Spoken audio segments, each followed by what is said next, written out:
जितने यहाँ उलमा बैठे हैं उनको भी मुखातब कर रहा हूं। बीवी बच्चों की सही तरबियत करना। बेटा तुम भी बैठे हो, अभी जो गैर शादीशुदा हो ना, ये तूफान तुम्हारे घर में भी आने वाला। पहले से होशियार हो जाओ। अपने बीवी बच्चों की तरबियत करना आपकी जिम्मेदारी है। अब वो उसको कबूल करे ना करे वो अलग बात है, लेकिन सबसे पहले आपको पता होना चाहिए कि तरबियत कैसे होती है। तरबियत का माना क्या होता है? तबलीगु शै इला कमालिही शय्यन फशय्यन, किसी चीज को उसके दर्जा कमाल तक पहुंचाना आहिस्ता आहिस्ता। या वालिद का हाल यह है कि वो बाप बन जाने के बाद बेचारा तरबियत हासिल नहीं किया होता तो बच्चों की तरबियत कैसे करेगा?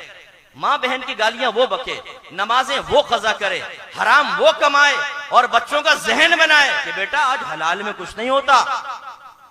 मौलवी मत बनना वरना भूखे मर जाओगे, क्योंकि कब्रिस्तान में जितनी भी लाशें आ रही हैं वो मौलवियों की आ रही हैं और सब भूख से मरे, सारे के सारे। उनके बीवी बच्चों के जनाजे आ रहे हैं, भूख से तड़प तड़प के मर गए। क्योंकि जो दाढ़ी वाला होता है, जो नेकी पे चल रहा होता है, जो कुरान और हदीस पे अमल करता है, अल्लाह ताला उससे रिस्क को रोक लेता है। और जो शैतानियत करता है, जो फसाद करता है, जो अल्लाह के कानून को तोड़ता है, जो हराम कमाता है, तो अल्लाह की नेमतें उसकी तरफ मुतवज्जे होती हैं, अल्लाह की रहमत उस पर नाजिल होती है। बेटा चाचा भी आ जाता, देखो बेटा हमारी बात मानो, तुम्हारे चाचा ने देखो 4 बंगले बना लिए। चाचा जी ये बंगले कब्र में नहीं जाएंगे, तुम्हें पता चलेगा। आज तुम आके किसी के बच्चे को हराम का रास्ता दिखा रहे हो, कल फरिश्ते तुम्हें जो मार लगाएंगे तुम्हें मालूम होगा। किसी की आखिरत बर्बाद करने का अंजाम क्या होता है तुम्हें पता चलेगा।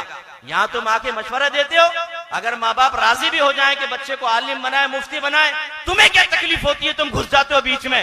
भाई देखो मौलवी बनाओगे, आज मौलवियों का कहीं गुजारा नहीं है। हाँ शैतान बन जाओ, शैतानों का गुजारा है। जो नबी का वारिस बने उसका गुजारा नहीं है।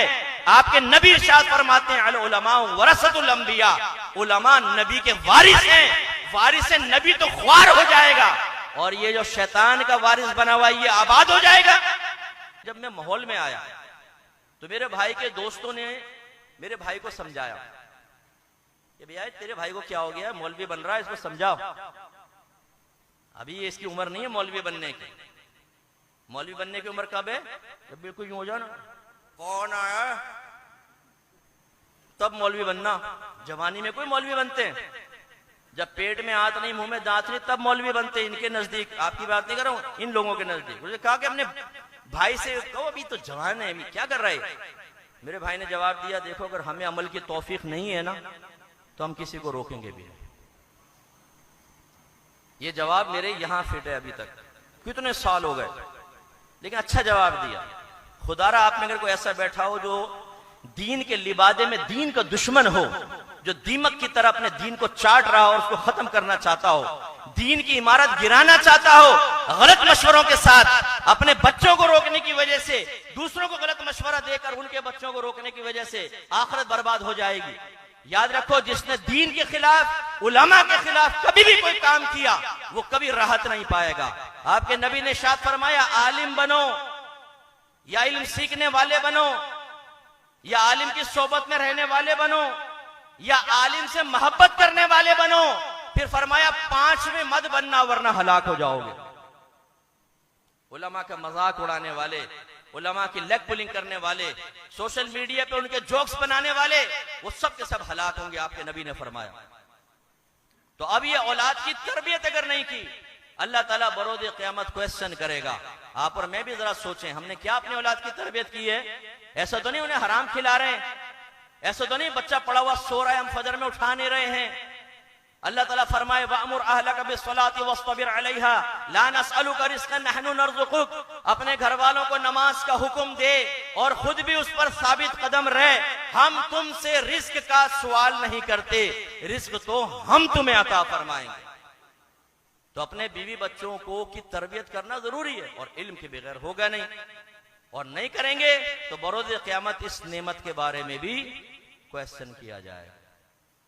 इसलिए मैं आवाम से गुजारिश करता हूं कि आप इल्म सीखें, इल्म के करीब आएं, उलमा के करीब आएं, कोई नुकसान नहीं होगा।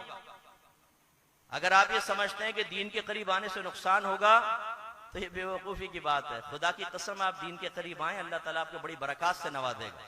लेकिन जैसा आना चाहिए वैसा, ये नहीं है कि आप दाढ़ी रखने के बाद और इमामा सर पे सजाने के बाद फिर नमाजें कज़ा करें, गलत दोस्तियां फिर भी कायम रखें, मुंह से गालियां निकल रही हों और एहतियात कुछ भी ना हो, रात के 2:30 बजे अंदर से दरवाजा लगा के बैठ गए जी दोस्तियां करने के लिए। फिर ये तो फिर आप गलत काम कर रहे हैं ना।